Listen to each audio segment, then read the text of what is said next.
We are halfway through our second day of RevEx Fest. I am so excited about this panel that's coming up. It's going to be amazing. If you know the words, you can say along with me because I'm going to start right now. Today's event is brought to you by the team at Modern Sales Pros. You heard it before, but for those of you not familiar yet with Modern Sales Pros, we are the world's largest and highest quality community of those in sales management, sales leadership, sales and revenue operations, and sales enablement, aka our Modern Sales Pros. And our mission is to create an environment for our members to answer the toughest revenue questions out there. That's why we get those panels full with stars so they can answer your questions. And if you're not a member yet, you are missing out and you will be invited to join after the summit.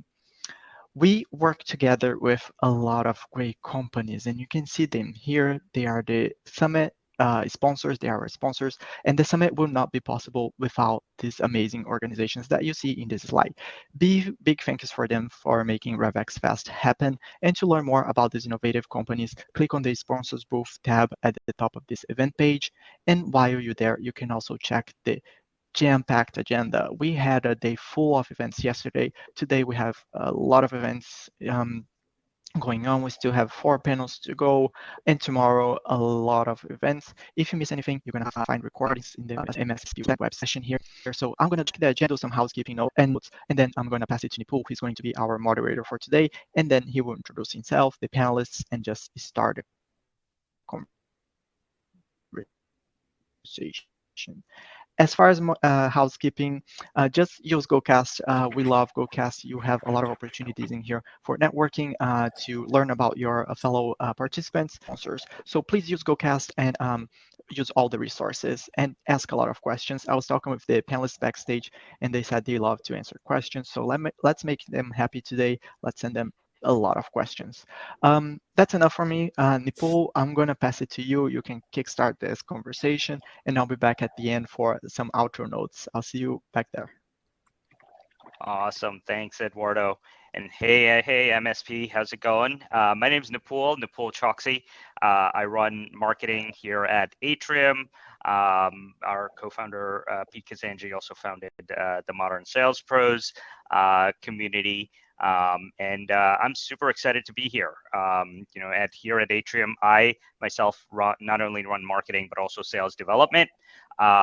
In my prior lives, I was at a company called Lattice Engines, where I was CMO, responsible for marketing and sales development to generate pipeline. Prior to that, I had the good fortune for working for some amazing kick-ass marketing and sales organizations, including at companies like Yammer, Microsoft, Marketo, and so on and so forth. And so I'm really pumped about the discussion today. I've been talking to our panelists backstage, and they've got some awesome perspectives that I know you'll all enjoy. Before we go on, though, I do want to give them the opportunity to introduce themselves and where they are and what their experiences are like. So I'll kick it off with Appy. Do you want to just kind of introduce yourself? Yeah, sure, Nipul. Thanks for having me. Hi, everyone. Thanks for joining. I'm Appy, Senior Director, Sales Development at Itribble. We're a marketing automation platform. I've been in tech sales for over a decade. I've led different sales development teams, whether growing them from scratch or taking over existing teams. So excited to be here and share my expertise. Awesome. Danilo? Hey everyone, good to be on here. I've been in the sales development area for probably over 15 years. Sold to marketers, sales, IT, HR, you name it. Just love the space, love the ability to coach and develop folks in the sales development area and prep them for their next career growth, whether that may be as an account executive or account management. I've also had people go into marketing. So love the space and glad to be on here. Awesome. Thanks, Danilo. And then Ryan, bring it home for us on the introduction. Hello, everybody. Excited to be here. My name is Ryan, Senior Director of Global Business Development at MindTickle. We're a sales readiness platform. I've been in the SaaS space for a little bit over 20 years, the last 9 of which I've been in leading or managing sales development teams. Excited to be here, talk about sales development, something I'm definitely very passionate about, excited about. So excited for the panel today. Thanks. Awesome. I'm really excited. I have my pen and notebook ready here to take notes myself, based on all the wisdom you guys are going to dole out here. Just kind of looking at the companies that you guys have worked at: Ryan at MindTickle, Abby at Blend, Danilo at RollWorks. You were also at Marketo a while back, based on your LinkedIn profile here. So you've all seen various stages of growth. And so my first question to you guys here would be, how do you, as SDR leaders, as sales development leaders, what should you be thinking about during periods of rapid growth? And Danilo, I'll kind of point it to you to kind of kick us off there. Yeah, absolutely. So, when I was at Marketo, I think this was some time ago, 2012, that 1 year that I was there, I grew the team from, I think I had 17 when I started, and in a single year, we built it out to like 43. So a lot of growth there, a lot of, pain points and things you need to figure out along the way.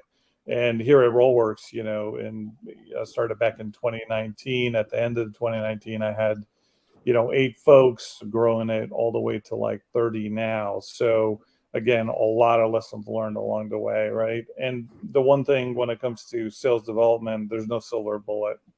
So, a lot of people say, hey, just take your playbook, do what you did then, do it now kind of thing. And a lot of times you just got to figure things out from scratch. So, so at a high level, I would say some of the things that you need to think about is, what you're doing with 8 employees is just simply not going to work with, 30, right? And so some of the things you need to think about is, when you're having these executive conversations and people are saying, hey, you're booking 10, 15, 20 meetings per SDR. We grow this by 3x. Does that mean 3x in terms of like these metrics, right? And so that's where the conversation starts to unfold and really get interesting. So you got to start thinking about, things like diminishing returns on the headcount increases, right? You're not going to get necessarily the same amount of output, but, there's other ways to accommodate for that, right? So maybe you're focused on a different set of accounts, different size deals and so forth to accommodate for that. The other thing is you got to be in close collaboration and alignment with the marketing team, right? So my counterpart, Jody, at RollWorks, they always call us by one name, Janilo, because we work so closely together. You got to have an upfront contract, right? You got to understand, okay, well, right now I'm getting 70% of my meetings from marketing. What does that mean when we double or triple? Can I rely on that? Or is it going to be more of a 50-50 mix, right? Because from a marketing perspective, you can't just throw a bunch of stuff at the top and expect, that the same conversion ratios, are going to stem all the way through, right? So that's a big piece of it. The one thing that also, has been a buzzword for the last 5 years, but it's a very, very important piece of, what we focus on is, that account-based strategy, right? Whether it's account-based sales development, account-based marketing, account-based sales, you name it, right? But that piece is playing a much, much bigger role these days in terms of, helping you focus, right? What is that, target account list that you want to really go after, and having tech to kind of support that is going to be crucial. And I would say a couple other things to bring up is, obviously conversion ratios. You got to think about that. You got to understand what does it take to get a meeting to, convert into an active opportunity or a later stage opportunity, understanding where those dynamics are, and then understanding that more may translate differently across those, different parameters. So always keeping an eye, not just on what we're doing here internally, but how it's affecting the bottom line from a revenue perspective. And then promotions, career development, hiring, all that kind of stuff goes into the mix. So, but I'll cut it off there and pass it back to you. Yeah, no, I mean, look, and I mean, obviously there's a lot to think about. And we'll pull on a bunch of these threads that you kind of kicked us off with here, right? But you, as part of your answer, you mentioned a few times the M word, metrics, right? And so,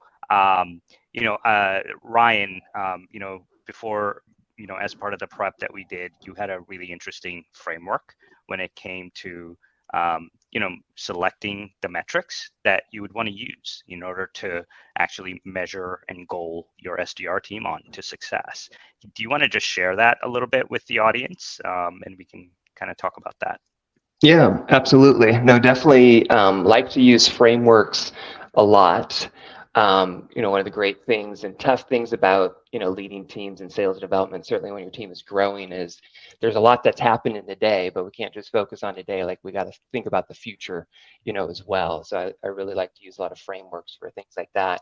When it comes specifically like, metrics and whatnot, I like to take the math of sales, which is really taking like the end goal in mind, like whatever that is, if it's converted opportunities or completed meetings, and then work it back from there to figure out, hey, what are the things that BDRs need to do that we can measure and help control too. So typically, hey, if it's opportunities, you need to have a certain number of meetings to create those opportunities.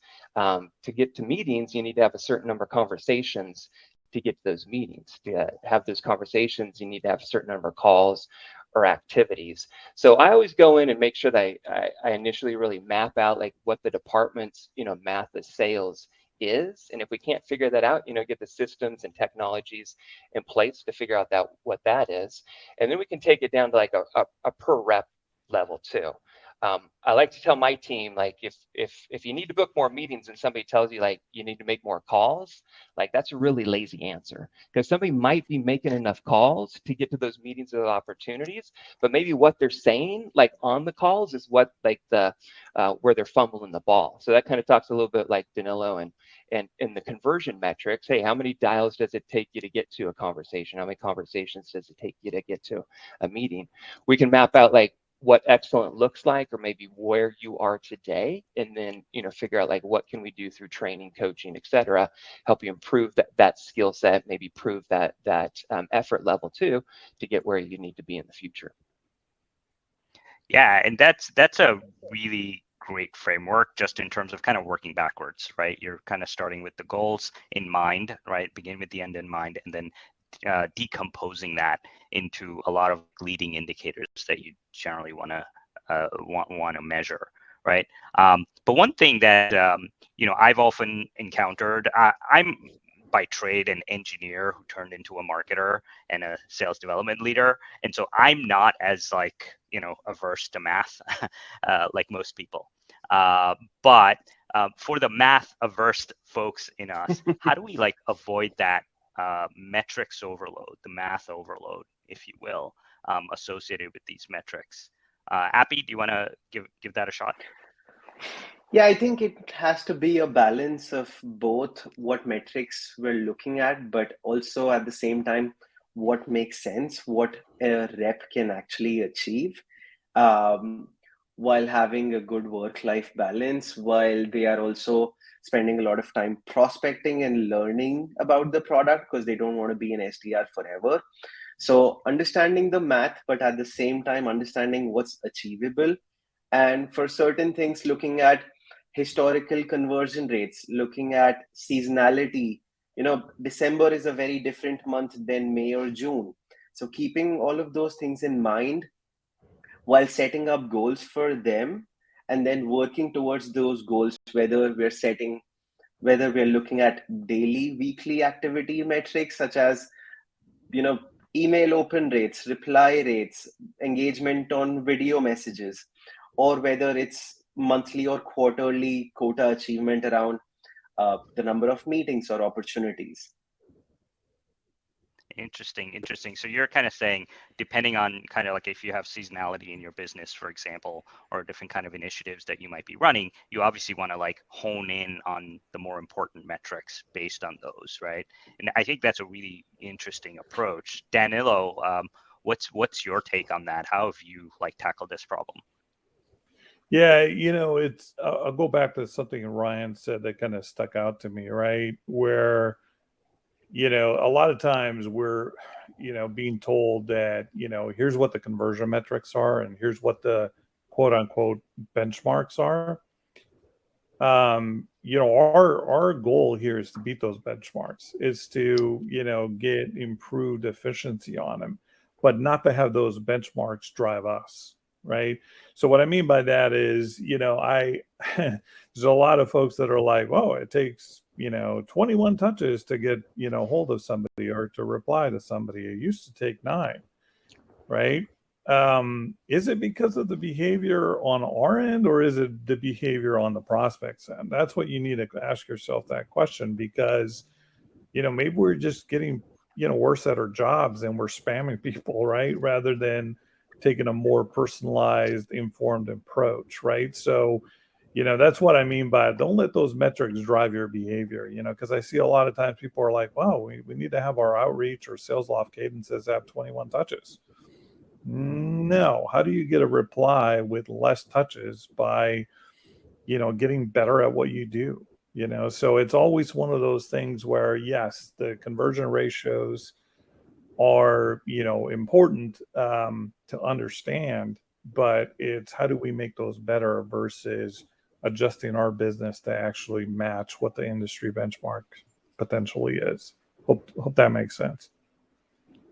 Yeah, no, absolutely, right? I mean, ultimately what you're saying is like math isn't the end all be all, right? Like it's certainly a great indicator, but math isn't the only way you're going to get there, right? Just because the math prescribes that you got to make a certain number of calls, the people actually have to be competent, right? To be able to like have the value proposition on hand, to be able to handle objections and all that stuff. So let's talk a little bit about that, right? Like, So sorry, Nicole, if I can give a quick example of this, and Ryan, Yeah. I know you want to jump in here too. Calling is one example, right? So a lot of people are, it's a controversial topic. I wouldn't think it was, but some days, people are like, nah, it's LinkedIn, it's social, it's, you got to send emails. I like calling, but like, I don't want my team making 100 calls a day just to crank through these numbers, right? It's not about that to me. To me, it's like, make 20 calls, but every single one of those is a mobile number and it's the right person that you're calling. And, what are you going to do with that conversation, right? Are you going to leave a message? What's the content of that message? Is it to divert them to the email or some other channel that you're using? Is it to gather intelligence? So it's about really purpose and focus when it comes to this kind of stuff. Don't just do more of the stuff that is just not going to yield anywhere, right? So I know Ryan and Appy want to jump in on this, so I'll shut up.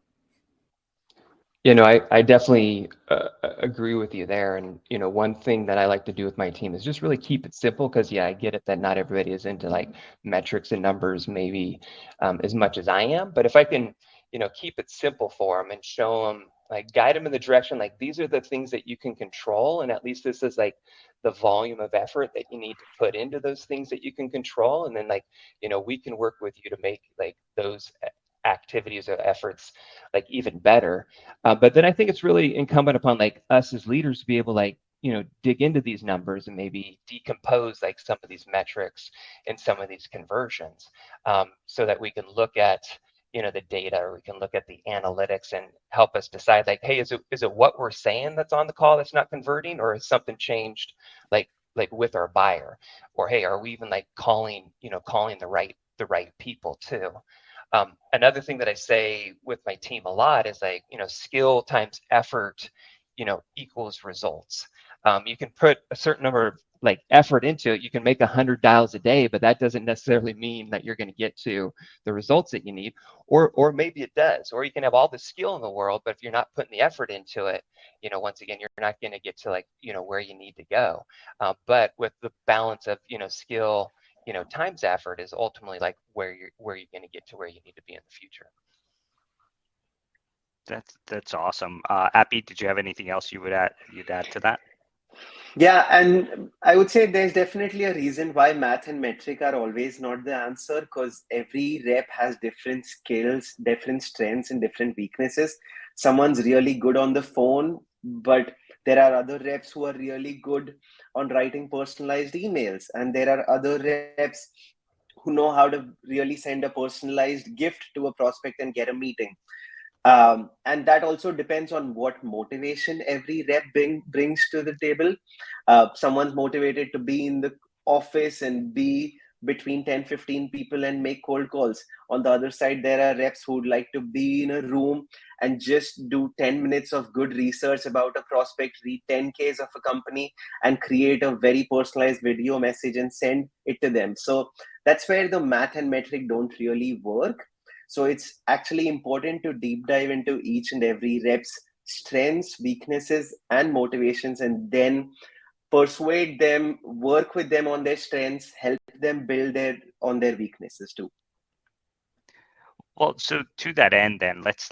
I love that that equation. By the way, Ryan, the engineer in me, it's just like that's awesome. Skill times effort equals results.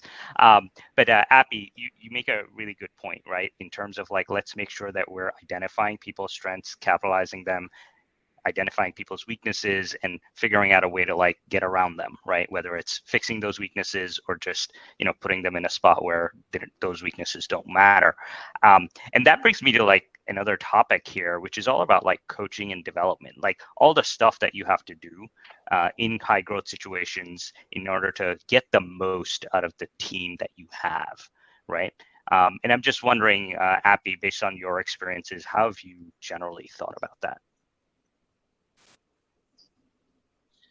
Yeah, I think it, as initial 2-3 months when we hire an SDR, it goes on to onboarding them and making sure they understand the product well. They know what are the basics of outbounding and what are the different channels of outreach, making sure they are well versed with it. I think call coaching, Gong is a great tool where we can deep dive into how are the reps handling objection, how are they responding when a competitor name comes up, how are they responding when pricing comes up. So I've used Gong heavily for call coaching with reps in the past.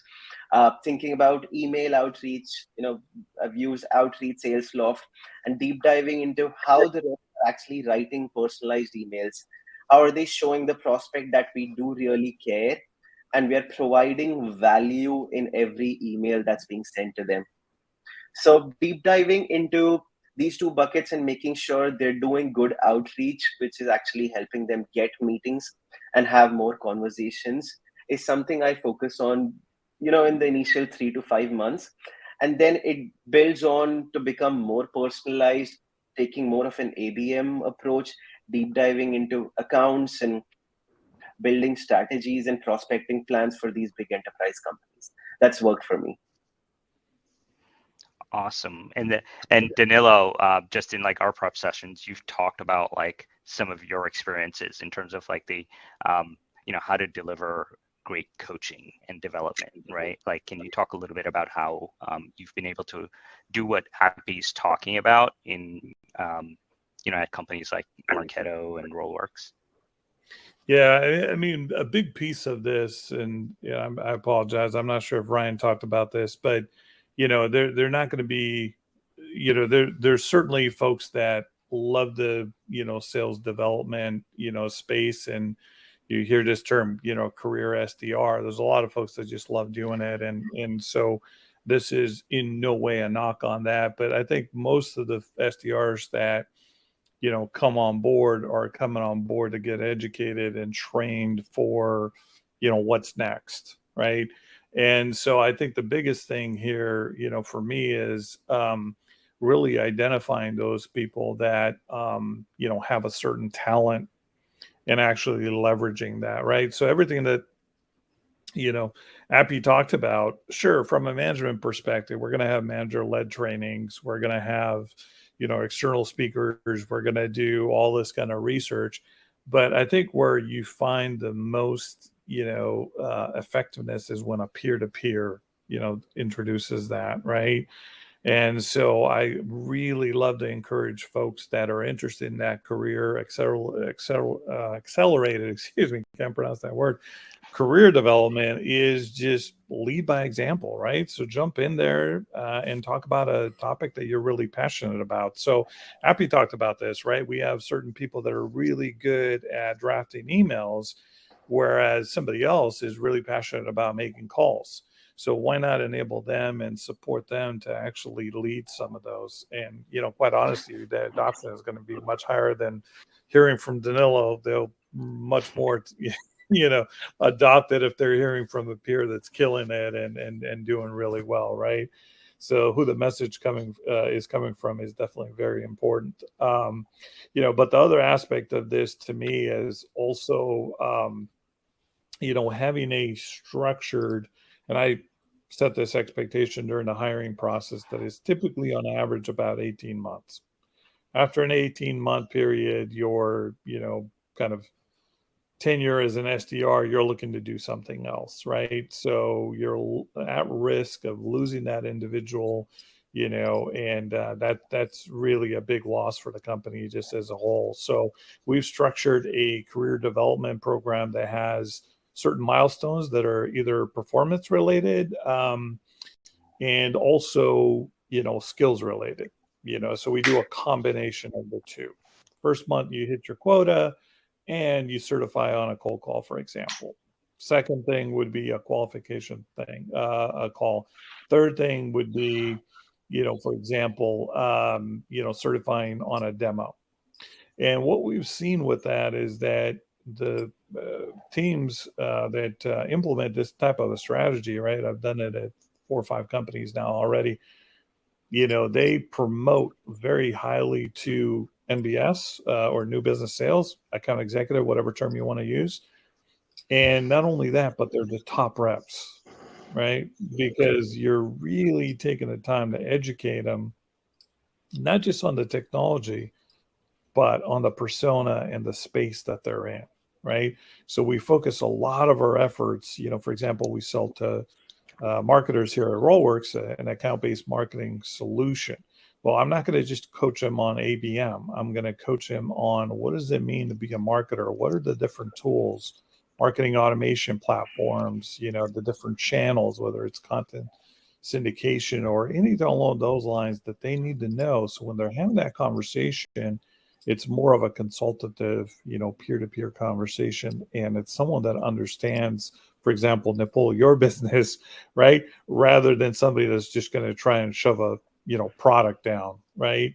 So I think it's that really structured, planned out, career development path that it's not easy to do, but I think it's very instrumental, especially when you have a big team like that.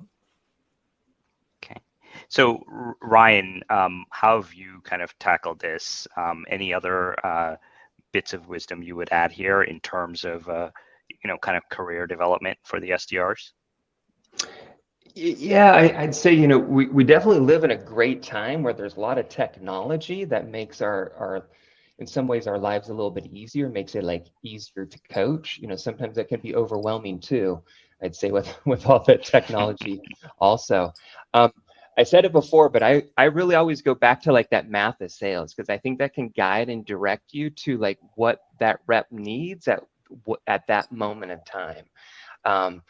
And if you're able to, dig into those conversion metrics, if you will, it'll let you know, hey, are they putting the right people in sequences? Are we going after the right personas? Hey, are we calling mobile phones? Are we calling at the right times of day? Oh, hey, you're connecting with people, but those conversations aren't converting. Yeah, call recording or conversational intelligence software has been like a game changer, really a life changer. It's kind of old school now, but like certainly when it came out, like that helped a lot, continues to help a lot today. Specifically to that, I really like to tie that into if you're using Salesloft or Outreach, and make sure that you're really paying attention to like the call dispositions. And I like to really focus in on like the near misses, not the meetings booked to figure out like what they did well, but the ones that were like, hey, call me back in 6 months, or not interested right now. Like those ones where, hey, you got the conversation, didn't end up where we wanted it to be. But maybe with some coaching, we could help them on that next conversation. I'd say one of the things I really like about sales development is the fact that I like to tell my team, like, hey, our sales cycles are really short. It's a half a day, it's a day, it's a week, maybe it's like 2 weeks, which means like coaching that we can provide like this morning can make a big difference to our reps like that next hour or like that afternoon as well. So what we're doing now can really have a real quick impact like on our reps and their performance. In sales, it's not as easy, certainly, as you have like longer sales cycles. But then on like the career development thing, I totally agree with Danilo, like mapping out like a plan for a rep, like, hey, you're here today. Ultimately, you probably want to get to an account executive role. Like, what are the things that we can work with you on?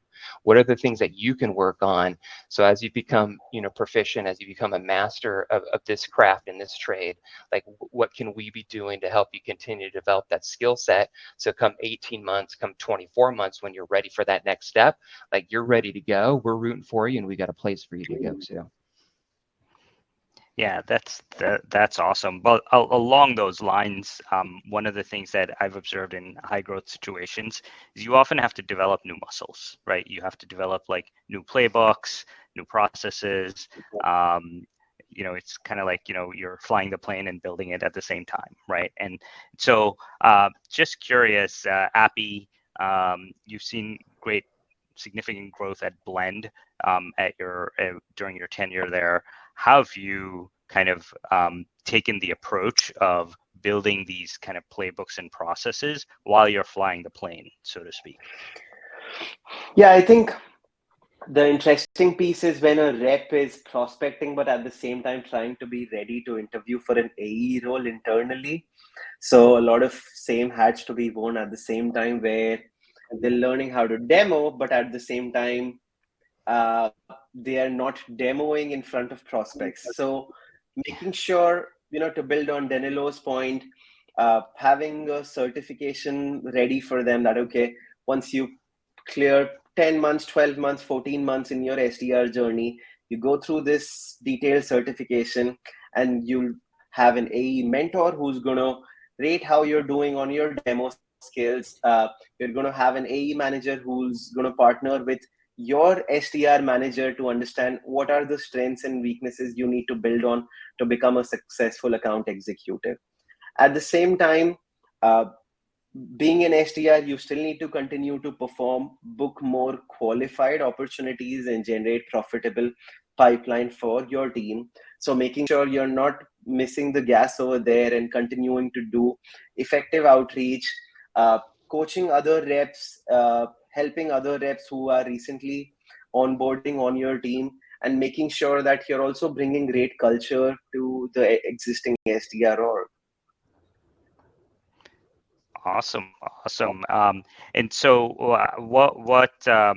how's your approach been different, Danilo, in your experience? So one thing to just real quickly touch on, I did see a comment here from Larissa around her team actually starting to do much better once the reps themselves started creating own sequences. It cracks me up because I rely on that quite a bit. So I'm on your page here, Larissa. That's spot on. I mean, I've got some SDRs that are way smarter than I am. So I love incorporating, my team's feedback and having them actually be an instrumental part in creating the sequences. So we actually have a messaging meeting every Friday that we have people from marketing, myself, my managers, and SDRs that are jumping in there and creating these sequences. I would say, my advice is minimize the amount of sequences you have, because then you can really understand what's working, what's not working. If you have everybody going rogue, it might be a little crazy, but as long as you bring them into the conversation, I think, that would be great. Sorry, I went off there and pull on a tangent there, but I think that was a really great comment that I noticed. Yeah, no, it was, and thank you, Larissa, for that comment. Sorry, Abby, were you about to say something? No, Danilo, if you could shed more insights into this messaging meeting you have, I'd love to learn more about it. Yeah, same here. Oh yeah, absolutely. The one thing that we do a lot of is, pilots. I'm a big fan of that. And so just so you know, we do a lot of crashing and burning. We make mistakes. I tell my folks, I'm like, look, as long as the mistakes are unique and they're new, and we're not repeating the same mistakes, it's good to iterate quite often. So, we, from a messaging perspective, you name it, we've created so many different plug and play personalization plays that you can adopt. So, well, I'm sure stay in touch after this. But Nipul, back to your question. I think, was it around coaching? Yep. I apologize. Yep. Yeah. Your approach. Yeah, the big thing for me, is just making sure, that the adoption is there, right? Because there's a lot of folks that quite honestly will deliver the message, coach, and everything, and then there's not that follow through, right? So I'm really big on follow through, and quite honestly, I don't expect anybody to do something that I'm not willing to do. So just for everybody that's listening, I've been an SDR for actually really doing the job itself for about 3 years. I know that floors everybody. They're like, I would kill myself if I did it for 3 years. I get it. But I love this space, right? And so a lot of times what I'll do, Nipul, to your point there around coaching, is help do it right then and there with them, right? So come to me with examples of the ones that you've done, but also come to me with examples of where you're struggling, right? Because a lot of times as leaders, if you're not really into the weeds with your team, you're missing out, right? It's very easy from the ivory tower to start, talking about best practices and how to do things, but you will get stumped when you're trying to deliver it actually right then and there, right? Because you're telling people, oh, just go to their LinkedIn profile. Yeah, then I went to their LinkedIn profile, take a look. Ooh, yeah, you're right. There's nothing there. So what would you do in that case? Well, let's take a look at their website. Who are they selling to? Oh, they're selling to healthcare organization. Okay, great. Is there a logo that they're using? All right, let's work through this together. Because it's good to actually humble yourself sometimes, because you can't stay high up on that horse. Get down, get in there, get dirty, really start creating this stuff on there. So as a leader, if you're not in there coaching from the front lines and getting into the details and making some phone calls yourself, it's kind of a challenge, right? You got to lead by example. Yeah, absolutely. Basically, like, again, even though we're leaders, it's important to keep that practitioner muscle alive, right? And you need to be able to flex that sometimes, right? And so I think that's awesome. I know we're running up on time here, and there's one other topic I did want to cover here that I think would be really interesting. As folks going through rapid growth, we often hire a lot of people in a short amount of time. Right. And we do our best in terms of making sure that, we make them as productive as possible, as quickly as possible. But what if something goes wrong, right? Like, how have you guys thought about having those PIP conversations? What kind of frameworks or structures mind structures do you think about when it comes to figuring out, oh, I need to let this rep go versus I need to put this one on another PIP plan, right? And maybe I'll have you kick it off, Ryan. Yeah, definitely. I'm a big believer in communicate early and communicate often. So Danilo said something before about having an upfront contract. Like, people need to know what those expectations are and really where they're following are relative to those expectations. I tell my team and my leaders, like, hey, if a rep is having an uncomfortable conversation with you and it's a surprise, like, that's bad on me. Like, I didn't communicate early enough. I didn't communicate often enough with that person to let them know, like, hey, you're going down the wrong path. But if we can, lay out the plan, what we expect them to do, where they should be, like, relative their journey as a BDR and SDR, and then show them, like, where they're falling. Like, if we see them getting off track early, we can work with them to hopefully help them get, back on track. And, partly that's up to them, make sure that they're putting in enough, effort, developing their own skills and skill set too. But I'd say that's a lot on us as well to make sure that we're providing the coaching, providing the training, providing the processes and the systems to hopefully, like, get them to where that we want to be. So to me, it's really, communicating early, communicating often, letting people know, like, where they sit relative to those expectations, and then dealing with each situation as it arises. Awesome. Appy, anything to add there? Yeah, to build on Ryan said, I think something I focused on is making sure, obviously, we're communicating and setting clear expectations. What I've also focused on is asking the rep what support they need on a daily, weekly basis to achieve these expectations.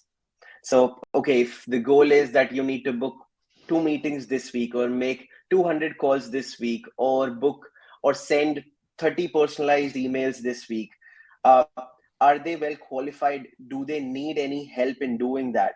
Do they need their SDR leader to be on a Zoom call and make those calls with them together? So making sure that the rep knows that we are there by their side to support them, and not think that we are there pouncing on them to and we're here just to run these numbers and have an exit strategy in place.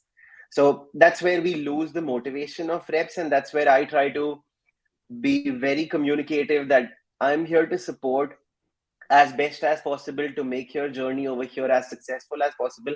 Let's make sure that you have everything you need to achieve these expectations. Right. Make sure that they're enabled to the hilt, right, as it were. Danilo, anything else you would add there?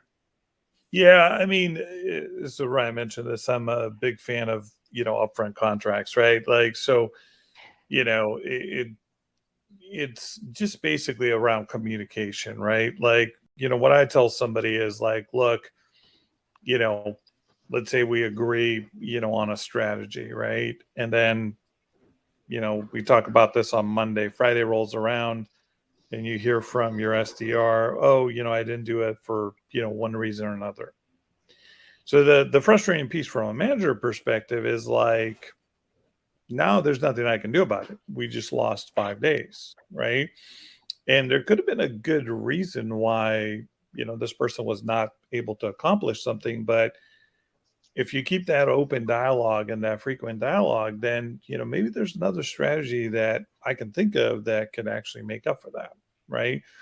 But if you don't have that open dialogue and that constant communication, it's just, unfortunately, it doesn't work out, right? So that's a big piece of it. The other thing that I always, coach people on is, like, from a management perspective, you got to come to that one-on-one prepared with value, right? And that can take many forms, but that could be like, look, I looked at your outreach, numbers, or look, I noticed, so-and-so has a high reply rate. You have a high open rate.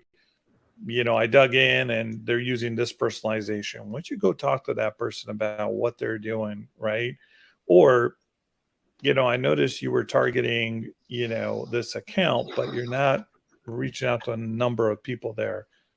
you're missing a few people. So come prepared as a manager. You got to do your job of delivering that value rather than just coming and saying, yeah, Paulie, you're not hitting your numbers, man. What's going on? Like, I need you to hit your numbers.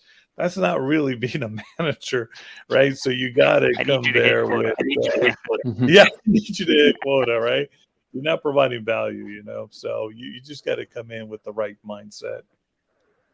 And I think Appy said something really good too. Like, let reps know, like, you're there to support them. Like, ultimately, like, their performance, like, they need to take like ownership of that performance, but letting them know, like, hey, you're not on an island by yourself. Like, I'm here.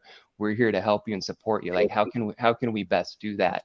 But at the same time, making sure that they're taking like some ownership of their results too, I would say.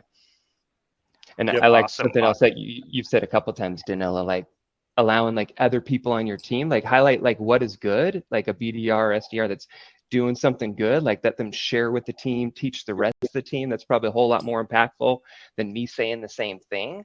But also when you see a rep struggling, like, like some of those subject matter experts on your team, once again, that you can point them to, help their teammates out. Like, the more they can be helping each other, there's just a lot of goodness that comes from that as well, I believe. Yeah, I love that. Just kind of enabling them to kind of help themselves there. I think that's super important. Awesome. I know we're almost up at the top of our end of our time here, but before letting you guys go, I did want to ask one last question, and that is, if you had one key takeaway for the audience or one bit of wisdom that you want the audience to walk away with, what would that be? And I'll start with you, Appy. Being an SDR leader, and for SDR leaders out there, I think the biggest takeaway I would share over here is, if you know how to hire the right people in the sales development world, they will do it for you and they will make you proud, not just as an SDR, but as they grow in your career.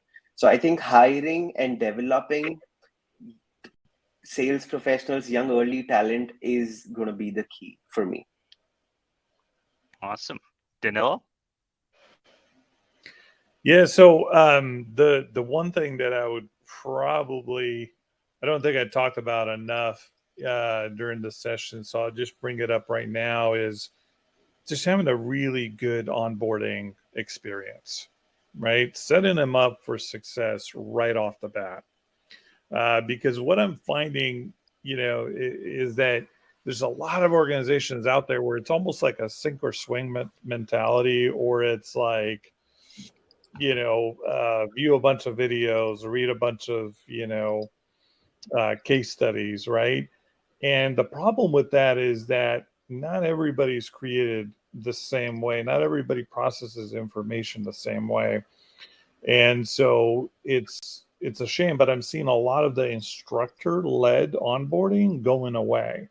And so that's something that I really, really champion, within every single SDR organization I've led, where myself and my management team, if we're at that level, are very much hands-on in structured, almost classroom type led, onboardings, because, a video is not going to be able to answer a question if you ask it, so being able to have someone come on board and really take that first month to immerse them, make sure they understand the space, the product, the SDR role itself, the processes, best practices, training on, personalization and all that kind of good stuff. It's so critical for somebody when they first start off. That's going to really accelerate their onboarding process and set them up for success long term. That's great. Ryan, bring it home. Yeah, I'd say for me, it's, making sure you have systems and frameworks like in place so that you can follow, certainly as you're growing and as you're scaling. So many things like get put on our plates each day. Like if we treat it as a new problem today that we've never faced before, it's going to take us a whole lot more time, like figure that out or get through or fix it or whatever it may be. So for me, like, you know, having some frameworks in place that help like guide my actions, guide my directions has helped me be successful. I can't remember what the first question was, but I think it's like, how do you look at an organization from like a high level perspective or figure out what to do? Like my framework for running an organization is people, process, technology, and culture. And then I can drill into each one of those buckets, if you will, to make sure that we're doing things today right for our people, but also looking at the future, be that onboarding, be that hiring, you know, process, like a huge part of like what we do. Do we have the right processes in place? Okay, how do we measure those? How do we run pilots? How do we see what's working, what's not working? Technology, you know, huge part of our job as well. But culture is, you know, ultimately like what can drive a lot of this too. We want to have a great culture. So for me, like putting that framework in place, people, process, technology, culture has helped me in a lot of different areas for small teams as well as like growing and scaling large teams. Well, there you go, folks. Three keys, bits of wisdom here, right? Hire right, get the hiring right, make sure you get the onboarding right, and make sure you're systematizing things as much as possible so that you can scale effectively as you're in these high growth situations. So Appy, Danilo, Ryan, really great of you guys to spend your time here sharing this wisdom. I totally appreciate it based on the comments here. I know the audience appreciates it as well. With that, I'm going to have Eduardo come on board and come back and do the outro. Hey, everyone. Can you hear me okay? Yep. All right. Thank you, Nipul. That was an amazing panel. Thank you, panelists, Appy, Ryan, Danilo. Amazing to hear from you. I think the audience really enjoyed, as Nipul said. Thank you again for your time and for joining us for RevEx Fest. We love having you here. Audience, stick around. We have 2 more panels today, and the next one is the Data-Driven Modern SaaS Investor, a fireside chat with Thomas Tungus. So stick around. I think that conversation was going to be fantastic. And while the panelists and I hang out backstage, the team at Modern Sales Pros will make sure that the recording is available at the Modern Sales website. So panelists, we can go backstage and hang out for a little bit. Audience, I'll see you in a little bit for the next panel. Thanks all. Thank you. Thank you.